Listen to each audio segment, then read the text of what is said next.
जो बजट 25-26 का पेश हुआ है हमारे सामने, इसमें अल्पसंख्यकों की घोर उपेक्षा की गई है।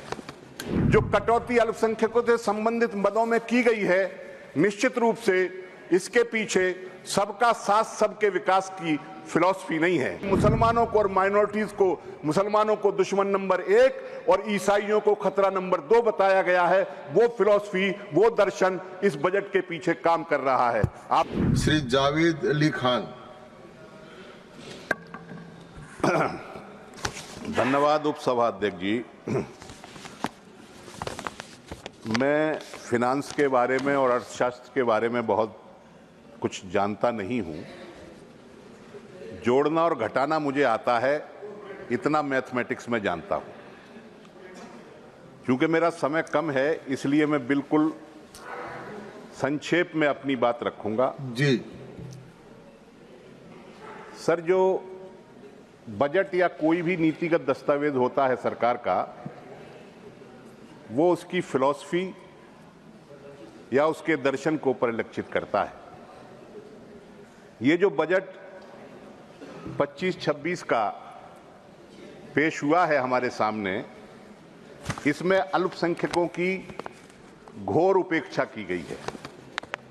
अल्पसंख्यकों की उपेक्षा से मेरा तात्पर्य है कि जो अल्पसंख्यकों के कल्याण के लिए योजनाएं चल रही थीं, जो कार्यक्रम इस सरकार ने बनाए थे या इससे पहली सरकार ने बनाए थे, उनको या तो बंद कर दिया गया है या उनकी मद में भारी कटौती की गई है। एक वक्ता कह रहे थे कि जब तक शिक्षित नहीं होंगे तब तक विकसित नहीं होंगे। अल्पसंख्यकों के संबंध में एक योजना थी, pre matric scholarship for minorities है वो योजना। 23-24 में इस योजना का बजट था 433 करोड़, रिलीज हुआ था 95 करोड़, 95 करोड़। 2024-25 के बजट में 326 करोड़ दिया गया, रिलीज हुआ 90 करोड़। और इस बजट में 326 से घटा करके 130 करोड़ करीब घटा करके बजट हो गया है 195 करोड़। रिलीज कितना होगा हम नहीं जानते, वो अगले साल देखेंगे। एक योजना है post matric scholarship for minorities. 24-25 में इस योजना का बजट था 1145 करोड़। इस बजट में इस योजना के लिए आवंटित किए गए हैं 413 करोड़। 731 करोड़ रुपए कम हो गए, 65% कम कर दिया गया माइनॉरिटी की इस स्कॉलरशिप योजना के लिए। एक योजना है sir, merit come means scholarship for professionals and technical courses. इसके लिए 24-25 में 33.80 करोड़, करीब 34 करोड़ रुपए आवंटित किए गए थे। और 25-26 के बजट में 7.34 करोड़, यानी 83% लेस है और 26 करोड़ रुपए इसके अंदर कम कर दिए गए हैं।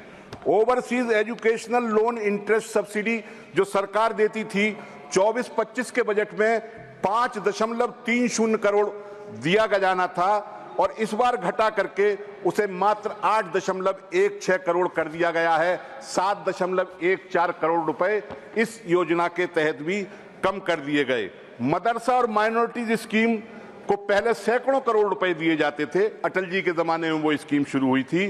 23-24 में इसका बजट था 10 करोड़ और पिछले 24-25 में इसको मात्र 2 करोड़ रुपए दिए गए थे और इस बार मात्र 1 लाख रुपए यानी टोकन दिया गया है। मतलब इस योजना को पूरे तरीके से बंद कर दिया गया है। सर, 2020 और 21 में जो माइनॉरिटीज की 2 योजनाएं थीं, कौमी वक्फ बोर्ड तरक्कियाती स्कीम और शहरी वक्फ संपत्ति विकास योजना, इन दोनों योजनाओं को मर्ज कर दिया गया। ये दोनों योजनाएं व्यापारिक गतिविधियां, ब्याज मुक्त लोन देती थी व्यापारिक गतिविधियों पर वक्फी जमीन पर, और इसका बजट 23-24 में 17 करोड़ था, 24-25 में घटा करके 16 करोड़ कर दिया गया। इस बार घटा करके इसका बजट सिर्फ 13 करोड़ कर दिया गया। मैं ये समझता हूं कि इस तरीके की जो कटौती अल्पसंख्यकों से संबंधित मदों में की गई है, निश्चित रूप से इसके पीछे सबका साथ सबके विकास की फिलॉसफी नहीं है। इसके पीछे कौन सी फिलॉसफी काम कर रही है? मुझे लगता है कि गोलवलकर जी की जो किताब है we and our nationhood defined, जिसमें माइनॉरिटीज को दूसरे दर्जे का नागरिक बनाने का संकल्प लिया गया है, और बंच ऑफ थॉट जिसमें मुसलमानों को और माइनॉरिटीज को, मुसलमानों को दुश्मन नंबर 1 और ईसाइयों को खतरा नंबर 2 बताया गया है, वो फिलॉसफी, वो दर्शन इस बजट के पीछे काम कर रहा है। आपने मुझे बोलने के लिए समय दिया, बहुत बहुत धन्यवाद।